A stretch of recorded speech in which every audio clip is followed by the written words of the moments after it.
Welcome, myself Sanjay Tiwari. I am working in BN College of Engineering and Technology in Mechanical Department as Associate Professor. Today we are in lecture 4. So let's go in our course content. This is, I want to discuss about the liability of a production system. Liability से मतलब क्या है? Each and everything for which we are responsible to pay others. किसी दूसरे को हम जो कुछ हमें पे करने की जिम्मेदारी हमारे ऊपर है वो उसे हम कह रहे हैं लाइबिलिटी. लाइबिलिटी में भी हमने किसी इंडस्ट्री को सेटअप करने के लिए या इंडस्ट्री को ऑपरेट करने के लिए मार्केट से लोन लिया, बैंक से लोन लिया, तो loan is known as liability. ठीक है. और हमने कई बार suppose that raw material purchase करने के लिए हमारे पास मनी नहीं था, बजट नहीं था, लेकिन हमारा क्रेडिट मार्केट में अच्छा था, तो बिना पेमेंट किए हमें रॉ मटेरियल मिल गया, तो इसी को हम लोग कह रहे हैं credit purchase. This is also liability because after the production हम उसको सेल करेंगे, सेल करने के बाद हमें इसको पे करना है, तो दिस इज़ लाइबिलिटी. लाइबिलिटी ये भी है कि हमारे पास पर मंथ इलेक्ट्रिसिटी का बिल आएगा, इस बिल को हमें पर मंथ पे करना है, प्रोडक्शन हो या ना हो, या हमारा प्रोडक्ट सेल हो या ना हो, it is known a liability. Water supply का कॉस्ट होगी, हमारे एम्प्लॉयज़ के इंश्योरेंस होंगे, हेल्थ इंश्योरेंस होंगे, उनकी कॉस्ट होगी, and most important is salary of the staff. These all are the liabilities. और इसके लिए हमें अपने पास एडवांस में बजट रखने चाहिए. जब एडवांस में बजट रखेंगे तो हमारा प्रोडक्शन सिस्टम स्मूथली काम करेगा. Okay, let's move to other topic. Our next topic is facility, location and layout.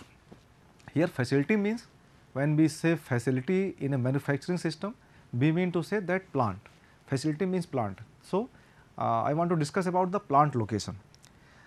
I want to start with a simple example. Suppose that हम अपने लिए एक घर बनाने के लिए कहीं कोई लोकेशन ढूंढ रहे हैं. तो अगर इंडिया में बात करें तो हम पहले सर्च करते हैं किस स्टेट में बनाएंगे. उसके लिए बहुत सारे पैरामीटर देखते हैं कि कहाँ हमारी जॉब है या कहाँ का मैं रहने वाला हूँ, ऐसा कुछ देखते हैं. स्टेट सेलेक्ट करने के बाद फिर क्या देखते हैं कि किस सिटी में जाएँ. फिर उस सिटी में क्या देखते हैं कि नियर टू ट्रांसपोर्टेशन हो, near to railway station, near to bus stand, near to hospital, near to school. इस टाइप से जो बेसिक नीड की ज़रूरतें हैं वो हमारे आसपास हों. एट दैट लोकेशन हम अपने एक घर के लिए प्लान करते हैं. लेकिन इससे भी सबसे ज़्यादा इंपॉर्टेंट क्या है कि सब कुछ अच्छा चाहिए, बट हमारे पास बजट नहीं है. तो बजट भी एक बड़ा इंपॉर्टेंट फैक्टर है. तो सारे रिसोर्सेज को बजट के हिसाब से लोकेट करना है. तो इसी को अगर हम इंडस्ट्री के में ले जाएँ तो हम कह रहे हैं प्लांट लोकेशन. तो प्लांट लोकेशन को मतलब क्या हुआ कि किसी भी प्लांट का जो ऑब्जेक्टिव है वो तो सबको क्लियर है कि objective of industry is to provide high quality product in low cost and delivery in time. ये काम हमें करना है, हम कुछ भी कहीं भी सेटअप करें प्लांट को. तो प्लांट को सेटअप करने के लिए अभी हमारे पास सपोज दैट मनी है और हम एक प्लांट लोकेशन की सर्च में है कि लोकेशन कहाँ होनी चाहिए. तो लोकेशन के सर्च में क्या करेंगे हम लोग, पहले सिलेक्शन ऑफ कंट्री की बात करेंगे, in which country we should establish our plant. After country we should select the state, in which state. After state we should select the actual site. उस स्टेट के अंदर कहाँ पे क्या होगा. तो कंट्री के सिलेक्शन के लिए पैरामीटर कुछ होंगे. इट मे बी कि कंट्री की पॉलिसी क्या है इंडस्ट्री को सेटअप करने के लिए, वहाँ का टैक्स सिस्टम क्या है, वहाँ का पॉलिटिकल सिस्टम क्या है, वहाँ की जो मैन पावर है क्या वो इतनी टेक्निकली स्ट्रांग है कि हमारी इंडस्ट्री में हमको मैन पावर इजीली मिल जाएगी, वहाँ एनर्जी रिसोर्सेज क्या है, रॉ मटेरियल की कैसी व्यवस्था है. इन सब चीज़ों को देखेंगे. आफ्टर दैट स्टेट में आएंगे तो फिर स्टेट की अपनी पॉलिसीज़ क्या है, स्टेट की टैक्स पॉलिसीज़ क्या है, वहाँ का जो पॉपुलेशन है उनका एजुकेशन क्या है, मैन पावर मिलेगी या नहीं मिलेगी. आफ्टर दैट हम साइट पे देखेंगे. तो इसी तरीके से जब हम तीनों चीज़ों को कैटेगराइज कर पाएंगे तभी हम अपने प्लांट को एक सही जगह पे इस्टेब्लिश कर पाएंगे. And after that it will run for a long time.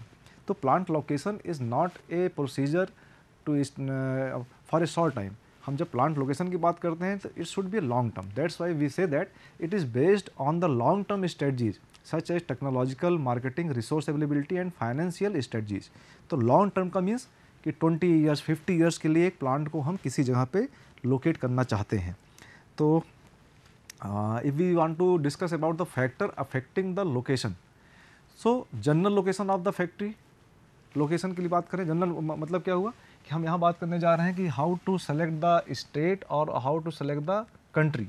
तो इन बेसिस पे हम कंट्री या स्टेट को सिलेक्ट करने की बात कर रहे हैं. That is known as availability of raw material. First, raw material वहाँ की अवेलेबिलिटी कैसी है. Proximity to the market, market से कितना क्लोज है. एंड ट्रांसपोर्टेशन फैसिलिटी क्या है, availability of efficient and cheap labour है वहाँ या नहीं है. Availability of power and fuel. अब किसी कंट्री या किसी स्टेट में अगर पावर जनरेशन कम है, वो अपनी जो पॉपुलेशन है उन्हीं को 24 आवर्स में 8 आवर्स अगर इलेक्ट्रिसिटी दे पा रहे हैं, तो एक इंडस्ट्री को 24 आवर्स पावर कैसे मिलेगी? और इंडस्ट्री को रन करने के लिए 24 आवर पावर चाहिए, मशीनें कभी बंद नहीं हो सकती, ठीक है। तो दैट इज़ एटमॉस्फेरिक कंडीशन, ये बड़ा इंपॉर्टेंट है। इस पे हमारा कोई कंट्रोल नहीं है। पावर जनरेशन तो मान लीजिए ठीक भी हो सकता है, हम सेल्फ पावर जनरेशन प्लांट लगा लें, अपना पर्सनल पावर प्लांट लगा लें, लेकिन जो एटमॉस्फेरिक कंडीशन है इस पर कोई कंट्रोल नहीं है, ना गवर्नमेंट का ना हमारा। तो अगर सपोज दैट हमारे पास कोई ऐसी इंडस्ट्री है जो कि ओपन में होना है, एक बड़े से एरिया में ओपन में काम करना है, और वहाँ पे रेन बहुत होता है, 12 मंथ में 8 मंथ रेन होता है, तो ये पॉसिबल नहीं है वहाँ पे कि उस प्लांट को सेटअप कर पाएँ। Next, social and recreational facilities. Social and recreational facilities से मतलब यहाँ पे ये है कि सपोज दैट हमने कोई प्लांट इस्टेब्लिश किया, तो प्लांट इस्टेब्लिश करने के बाद वहाँ पे ढेर सारे लेबर्स होंगे, हमारे मैन पावर होगी, स्टाफ होंगे, मैनेजर्स होंगे, इंजीनियर्स होंगे, वो काम करेंगे, उनकी फैमिलीज़ होगी, उनकी कुछ रिक्वायरमेंट होगी। अब वो रिक्वायरमेंट जो सोशल रिक्वायरमेंट है वो कहाँ से पूरी करेंगे? It means at that place hospitals होने चाहिए, स्कूल हो, बैंक हो, जिम्नेजियम हो, स्टेडियम हो, है ना, पार्क हों, ये सब चीज़ें वहाँ होने चाहिए। अगर ये सब चीज़ें वहाँ नहीं हैं तो we have to develop this thing. अगर हमें डेवलप करना पड़ेगा तो एक बहुत ह्यूज अमाउंट उस पर हमें इन्वेस्ट करना पड़ेगा। तो इसको भी देखना है कि सोशल एंड रिक्रिएशनल फैसिलिटीज़ वहाँ अवेलेबल हों। Next one is existence of related industries.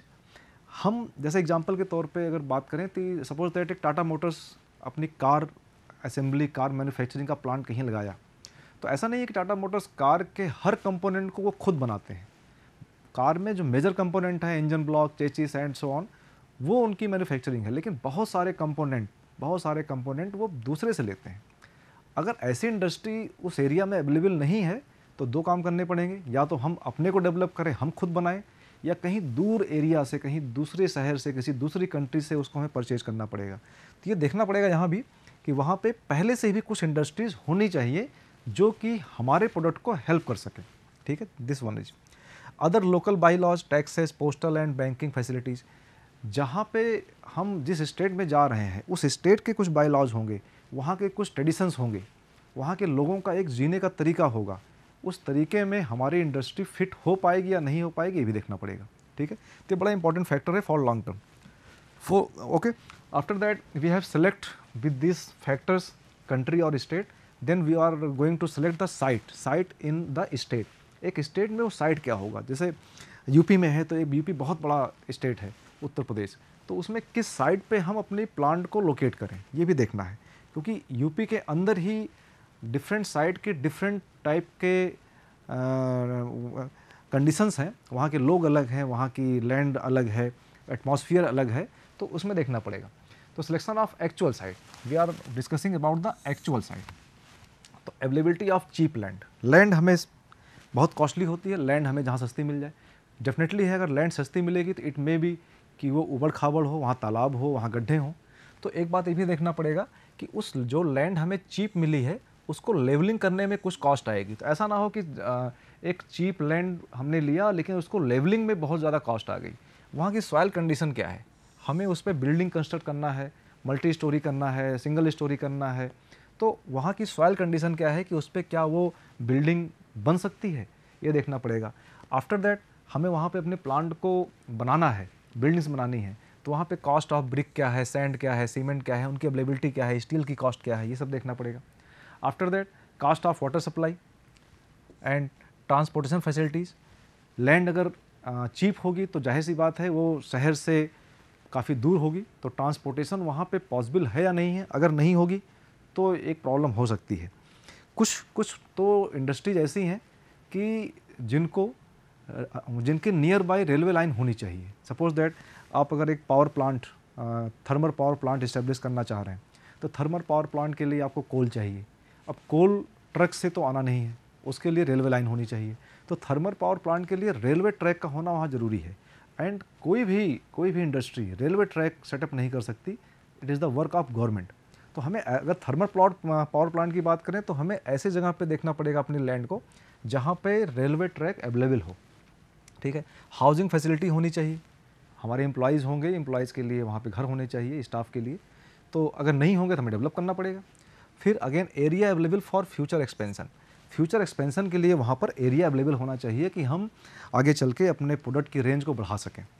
Next one is, इसी पूरी स्टोरी को अगर हम एक एग्जांपल से समझें, सपोज दैट कि हमारे पास हम एक प्लान कर रहे हैं, हमारे पास 3 लोकेशंस हैं, इन्हीं 3 लोकेशंस में हमें एक लोकेशन सेलेक्ट करना है।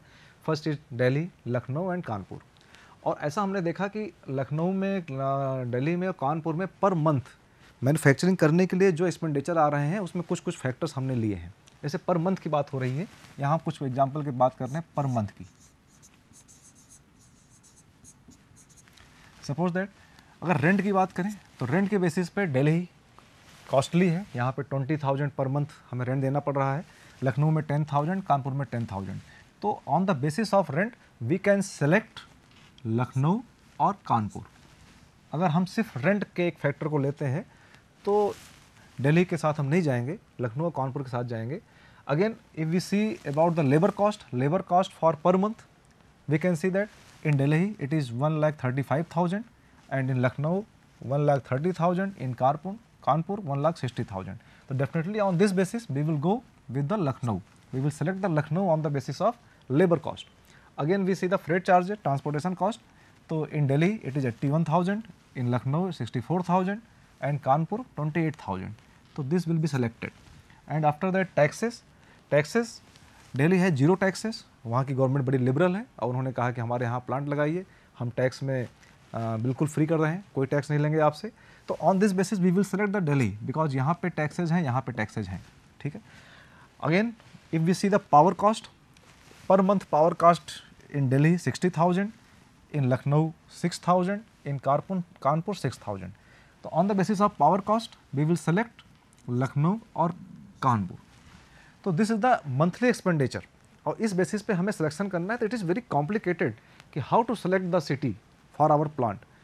तो एक ऑप्शन ये हो सकता है कि हम पर मंथ टोटल कॉस्ट का समेसन ले लें। तो टोटल कॉस्ट का समेसन यहाँ दिख रहा है कि दिल्ली में पर मंथ 2,42,000 एक्सपेंडिचर आएगा, लखनऊ में यही कुछ कम आएगा, that is 2,13,500 and in Kanpur it will be 2,06,000। Okay, तो अगर हमने टोटल ऑपरेशन कॉस्ट देख लिया, this is known as total operation cost per month. On this basis we can decide that कि Delhi is costly and in Lucknow and Kanpur that is Kanpur is economical. So on the basis of cost we can select the Kanpur for our plant. But केवल cost ही एक factor नहीं है, कुछ और factor हो सकते हैं, ठीक है।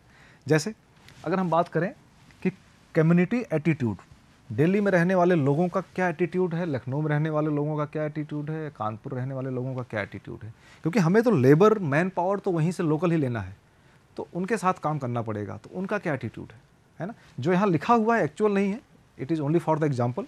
तो सपोज दैट कि दिल्ली के लोगों का एटीट्यूड इनडिफरेंट है। इनडिफरेंट का मतलब है उदासीन। उदासीन मतलब बहुत ज़्यादा वर्क काम करने के लिए, हार्ड वर्क करने के लिए तैयार नहीं है, ठीक है। लखनऊ में लिखा है वांट बिजनेस, लखनऊ के पीपल बिजनेस चाहते हैं, काम करना चाहते हैं, पैसा कमाना चाहते हैं, ऐसा अगर है तो। Next Kanpur is indifferent. तो on this basis we will select Lucknow, क्योंकि हमें जो मैन पावर मिलेगी वो हार्ड वर्किंग मिलेगी। On this basis we will select Lucknow. Again if we say employ housing, तो एम्प्लॉय हाउसिंग दिल्ली में एक्सीलेंट है, वहाँ ढेर सारे फ्लैट्स हैं, वहाँ पे किसी को हमें खुद एम्प्लॉय के लिए फ्लैट्स नहीं बनाने हैं, तो एक्सीलेंट है। लखनऊ में एडिक्वेट है, ठीक ठाक है, कानपुर में पुअर है। तो on this basis we will select Delhi. तो यहाँ पे हम ये सब देख सकते हैं, इसका हम कोई आंसर नहीं निकाल सकते। ऑन दिस बेसिस हमें एक साइड सेलेक्ट करना है, तो it is very complicated, very complex problem. तो इसके आंसर भी डिफरेंट हो सकते हैं। हम ये नहीं कह सकते कि कॉस्ट के बेसिस पे हम कानपुर जाएंगे। इट मे बी कि हम कहते हैं लखनऊ या दिल्ली में से सेलेक्ट कर सकते हैं। यहाँ पे एक प्रॉब्लम ये है कि हाउसिंग नहीं है। अगर किसी ने कहा नहीं ठीक, नो इशू, हम अपने एम्प्लॉयज़ के लिए हाउसिंग सोसाइटी खुद डेवलप करेंगे, तो we can go with Kanpur. लेकिन यहाँ पे हमारी जो पब्लिक है, पॉपुलेशन है, वो प्रॉब्लम करेगी। तो हम कहेंगे कि हम लेबर बाहर से मंगाएंगे, हमारी मैन पावर बाहर से होगी, हम वो सिटी के लोगों को नहीं लेंगे। तो ऐसे इसके मल्टीपल ऑप्शंस, मल्टीपल आंसर्स हो सकते हैं और ये हमें आपको अपने से सेलेक्ट करना पड़ेगा, ठीक है। एक एग्जांपल से मैं इस बात को ख़त्म करना चाहूँगा कि टाटा नैनो का प्लांट पहले वेस्ट बंगाल में इस्टेब्लिश किया गया था, काफ़ी कुछ काम हुआ था, लैंड परचेज हुआ था, और आफ्टर दैट कुछ पॉलिटिकल इशूज़ एंड कुछ लोकल इशूज़ की वजह से उस प्लांट को वेस्ट बंगाल से गुजरात शिफ्ट करना पड़ा। तो ये एक बड़ी इंपॉर्टेंट केस स्टडी है फॉर द प्लांट लोकेशन। कुछ ना कुछ मिस कैलकुलेशन ज़रूर हुए होंगे सिलेक्शन ऑफ प्लांट लोकेशन में, और उसकी वजह से इतना बड़ा लॉस बियर करना पड़ा। मैं आपको इसका मैंने लिंक दिया हुआ है, आप इस लिंक को ओपन करके अगर इसको स्टडी करेंगे तो प्लांट लोकेशन का एक केस स्टडी बहुत अच्छा सा है, जिससे आपको ये सारे पैरामीटर समझ में आएंगे। Okay, our next topic is plant layout. एक बार हमने अपने प्लांट को लोकेट कर लिया कि हम इंडिया में इस्टेब्लिश करेंगे, इंडिया में इस्टेब्लिश करने के बाद गुजरात या महाराष्ट्र या तमिलनाडु या यूपी कहीं पे सेटअप करेंगे। उसमें भी हमने एक साइट सेलेक्ट कर लिया कि लखनऊ, कानपुर या दिल्ली में सेटअप करेंगे। अब ये क्लियर हो गया कि हमारा जो प्लांट है वो लखनऊ में है। अब लखनऊ में है तो उस प्लांट के अंदर जो रिसोर्सेज होंगे, जो हमारी मशीनरी होगी, जो हमारे डिपार्टमेंट्स होंगे, वो डिपार्टमेंट कैसे कैसे लोकेट होने चाहिए, उनका ऑब्जेक्टिव क्या है। जैसे हम एक जब घर बनाते हैं अपने लिए, घर तो पक्का कर लिया, चलिए लखनऊ में बना रहे हैं, इस साइड पे बना रहे हैं। अब उस घर के अंदर जो कमरे होंगे, टॉयलेट, बाथरूम, किचन, उनका आपस में लेआउट कैसा होगा, क्या ऑब्जेक्टिव होता है कि हमें अपने घर में कंफर्ट रहे। वैसे ही इंडस्ट्री में क्या ऑब्जेक्टिव होगा, जो भी हमारे पास फैसिलिटीज़ हैं, डिपार्टमेंट्स हैं, how to locate these facilities and these department in our plant. Objective क्या होगा, to minimize the movement of worker and material during the production. Production के दौरान material, raw material, semi finished material, semi finished product का movement minimum हो, man power का movement minimum हो, जिससे कि किसी तरह का हिंड्रेंस ना आने पाए। टाइम बचेगा तो उसका एक कॉस्ट बचेगी। ठीक है, तो ये हमारा ऑब्जेक्टिव होता है किसी भी एक अच्छे प्लांट का। तो plant layout is a technique of locating different machine and plant services with in the factory so that the greatest possible output of high quality at the lowest possible cost can be available. ठीक है, तो देखें इसको कि कैसे इसको हम achieve कर सकते हैं। सो फैक्टर्स अफेक्टिंग द लेआउट। कौन कौन से फैक्टर हैं जो हमें लेआउट को चेंज करने में, डिजाइन करने में अफेक्ट करेंगे। पहला फैक्टर है variety and volume of product. Volume से मतलब क्या है, नंबर ऑफ प्रोडक्ट, हम अपनी फैक्ट्री में कितने प्रोडक्ट बना रहे हैं। वैरायटी का मतलब क्या है, टाइप्स ऑफ प्रोडक्ट, कि 1, 2, 10, 20, 50 टाइप के प्रोडक्ट हमारे फैक्ट्री में बन रहे हैं। ठीक है, तो इस पर डिपेंड करेगा। टाइप ऑफ प्रोडक्शन मेथड्स, हम अगर बहुत ज़्यादा वॉल्यूम है, बहुत ज़्यादा वॉल्यूम का प्रोडक्शन हो रहा है तो हम मास प्रोडक्शन कर रहे होंगे। कम वॉल्यूम होगा, वैरायटी ज़्यादा होगी तो हम बैच प्रोडक्शन कर रहे होंगे। तो जिस टाइप का प्रोडक्शन होगा उसी बेसिस पे हमारे प्लांट का लेआउट भी डिसाइड होगा। ठीक है, अभी देखेंगे वन बाय वन कैसे। मटेरियल के फ्लो का पैटर्न क्या है, जो वहाँ का रॉ मटेरियल है किस किस रूट से होके गुजरता है, उसके हिसाब से हम इसको अपने लेआउट को प्लान करेंगे। फ्लेक्सिबिलिटी फॉर फ्यूचर मॉडिफिकेशन, क्योंकि कस्टमर की नीड हमेशा चेंज होती रहती है। आज किसी कस्टमर को ये प्रोडक्ट चाहिए तो इसी प्रोडक्ट में अब ये चाहिए। तो अगर प्रोडक्ट चेंज हो गया, प्रोडक्ट की डिज़ाइन चेंज हो गई, तो क्या हमारे प्लांट में इतनी फ्लेक्सिबिलिटी है कि हम भी अपने रिसोर्सेज को, अपनी मशीनों को रीअरेंज कर पाएँ। तो ये फ्लेक्सिबिलिटी हमें देना बहुत ज़रूरी है आज के सिनारियो में, है ना। क्यों? क्योंकि कस्टमर की नीड्स आर कंटिन्यूसली चेंजिंग और उसके बिहाफ पे हमें काम करना है। स्पेस रिक्वायरमेंट कितना है, सेफ्टी फैक्टर्स क्या है। बहुत मशीनों को बहुत क्लोज कर दिया अगर हमने, तो 2 लोग आपस में बहुत पास काम करेंगे। मूविंग मशीन्स हैं, उसमें एक्सीडेंट्स हो सकते हैं, तो सेफ्टी फैक्टर्स को देखना। ऐसे ही और भी कुछ फैक्टर्स हो सकते हैं, मैंने मेजर फैक्टर्स की बात की है। ठीक है, next advantage of good layout. अगर कोई लेआउट गुड है तो गुड लेआउट के लिए क्या कैसे कह सकते हैं लेआउट गुड है, means reduce internal transportation. Plant के अंदर मटेरियल का और मैन का जो मूवमेंट है वो मिनिमम हो, ट्रांसपोर्टेशन मिनिमम हो। First one is makes repair and maintenance easy, क्योंकि प्लांट है, मशीन्स हैं, वो उसमें ब्रेकडाउन्स होंगे, मेंटेनेंस करना पड़ेगा। तो ऐसा ना हो कि उसका मेंटेनेंस करने के लिए उसके आसपास एरिया में स्पेस ही नहीं है। एक मशीन दूसरी मशीन से इतना क्लोज है कि वहाँ से मेंटेनेंस के लिए पॉसिबल नहीं है जा पाना, या उन दोनों मशीनों को ऑफ करना पड़ रहा है उसके नियर बाई मशीन्स को। तो make repair and maintenance easy. Higher production rate, जिससे कि हमें हाई प्रॉफिट जनरेट हो सके। ठीक है, and next one is reduce production delay. Production में डिले ना होने पाए। ऐसा कई बार होता है कि एक मशीन ब्रेकडाउन हो गई तो सारा का सारा काम रुक गया है। ठीक है, तो ऐसा कुछ लेआउट बनाना है कि अगर एक मशीन ब्रेक डाउन भी हो गई है तो भी हमारा प्रोडक्शन सिस्टम कंटिन्यूअसली चलता रहे, ठीक है। Reduce setup and total operation time.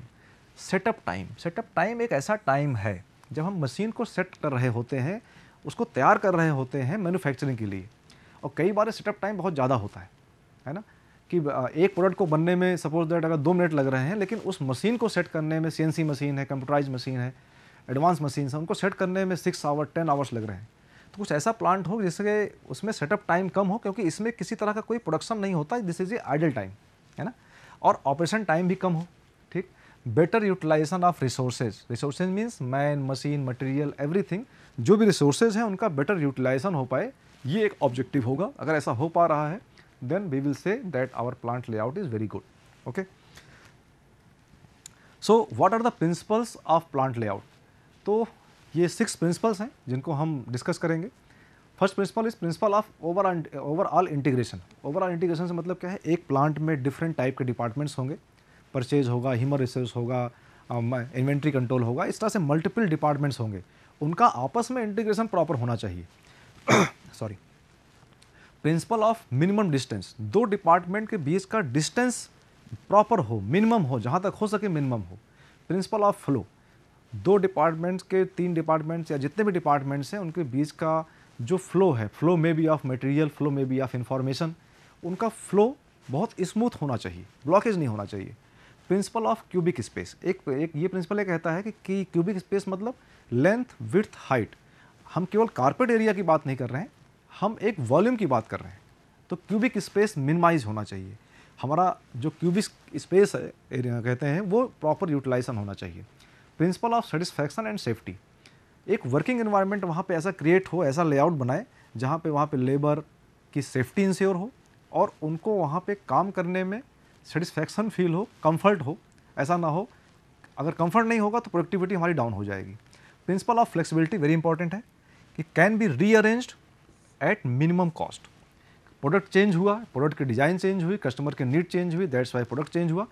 As per the requirement of the customer we will change the product, और उसी के हिसाब से जो हमारे पास रिसोर्सेज हैं उनको रीअरेंज करेंगे, तो ये फ्लेक्सिबिलिटी वहाँ पे आनी चाहिए। So on this basis we can decide some types of layout. Types of layout, that is 4 types of layout. First is product layout, process layout, fixed layout and combination layout. इसको हम किस बात पे define करने चल रहे हैं, किस बात पे इन 4 टाइप के प्रोडक्ट को हम लेके चल रहे हैं? तो मेनली हमने ये देखा है कि जब जो हमारा प्रोडक्शन सिस्टम है, हम प्रोडक्शन सिस्टम में कई टाइप के प्रोडक्शन यूज़ करते हैं, that is known as continuous production या मास प्रोडक्शन, बैच प्रोडक्शन या जॉब ऑर्डर प्रोडक्शन। इस टाइप के डिस्कशन हमने प्रोडक्शन सिस्टम में प्रीवियस लेक्चर्स में किए हैं। सो जो प्रोडक्ट लेआउट कहाँ सुटेबल होगा, it is suitable for mass production.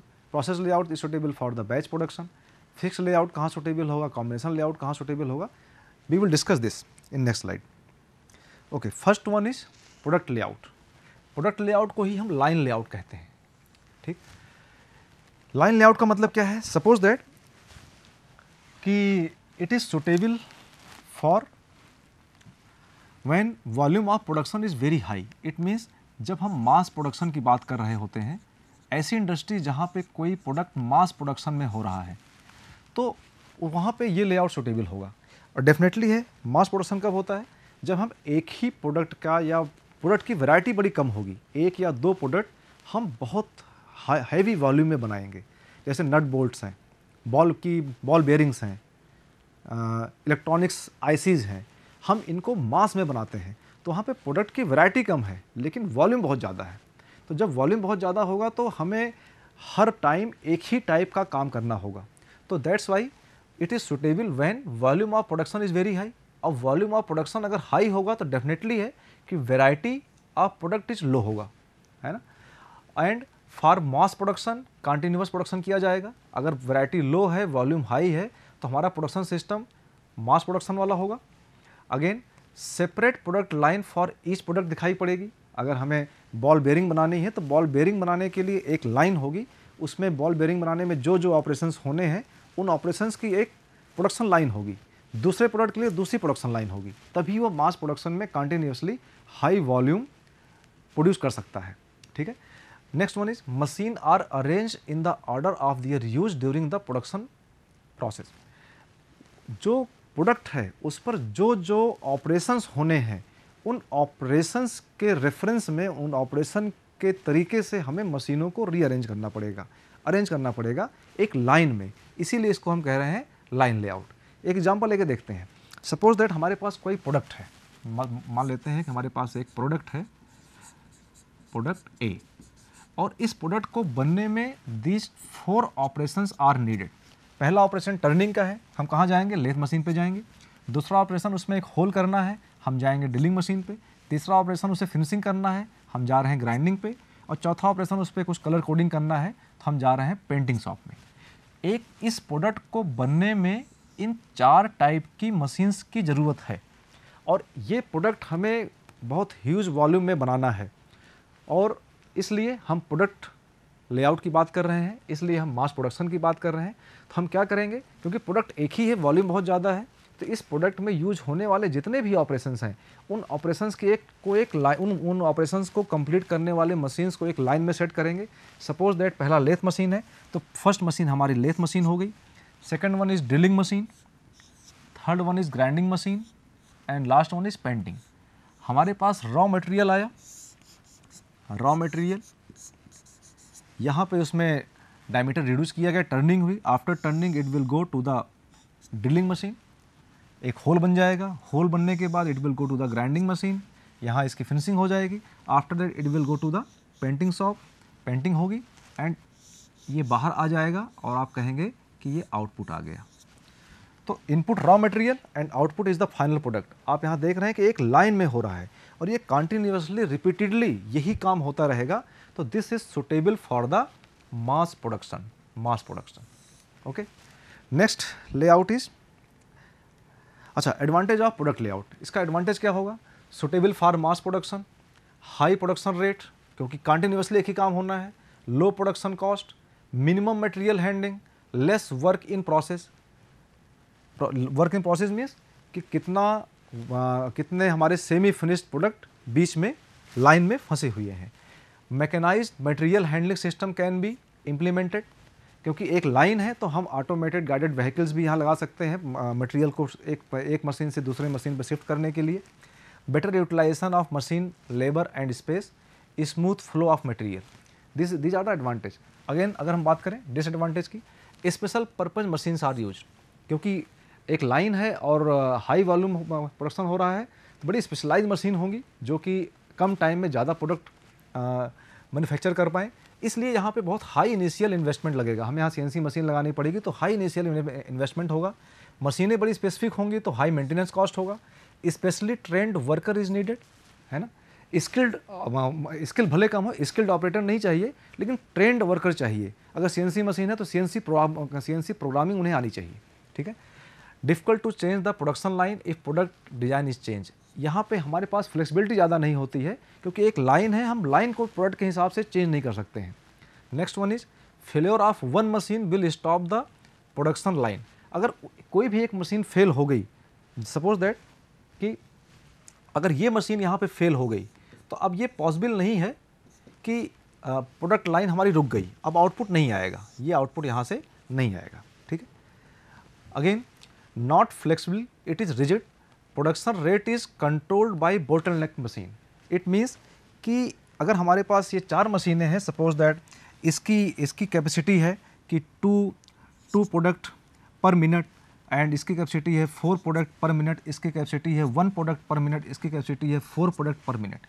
तो भले ही इसकी कैपेसिटी 4 प्रोडक्ट पर मिनट है, बट लाइन की इफिशिएंसी डिपेंड करेगी इस पर, क्योंकि ये तो अपने से 1 प्रोडक्ट पर मिनट ही आगे पास करेगा। तो इस पूरे सिस्टम की जो इफिशिएंसी होगी, जो बोटलनेक मशीन हमारे पास यही है, यहाँ पे हमारे पास वर्क इन प्रोसेस बनने लगेगा। यहाँ से 4 प्रोडक्ट जाएगा 1 मिनट में, 1 पे काम होगा, 3 यहाँ बचा रहेगा, 3 प्रोडक्ट ऑलवेज यहाँ वेट करते रहेंगे। तो इस टाइप से यहाँ पे है। So for today it is sufficient, we will meet in next lecture to continue the product layout. Thank you.